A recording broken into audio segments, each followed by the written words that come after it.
On Thursday, a person named Nirjit Debbarma was seriously injured after being hit by a speeding vehicle in the premises of Bishramganj Don Bosco School. He was firstly taken to Bishramganj Primary Health Center and later referred to Agartala GB Hospital. According to the accident report, Fire Service OC Rupendra Riyang said Nirjit Debbarma was hit by a speeding vehicle while he was walking beside the road. On receiving the information, the fire service personnel reached at the spot and rescued the injured to Bishramganj Primary Health Center and later taken to the GB Hospital for the further treatment. accident হয়েছে আমরা ছয়টা সাড়ে ছয়টার সময় call পাইছি root accident. কোন জায়গাতে হয়েছে? এটা হচ্ছে বিশ্বগঞ্জ সুনামার রোড নিয়ার ডন বস্কো স্কুলের সামনে। ক্যাজুয়ালিটির মানে নাম কি? ক্যাজুয়ালিটির নাম হচ্ছে নিরজিৎ দেববর্মা, বয়স আনুমানিক 36। এরপরে আপনারা কই লয়ে গেছেন?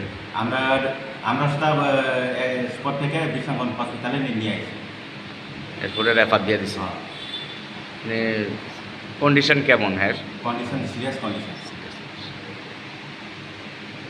আপনারা তো বিশ্রামগঞ্জে পাইছেন। Reported by Jivan from Bishramganj, Chini, Khorang.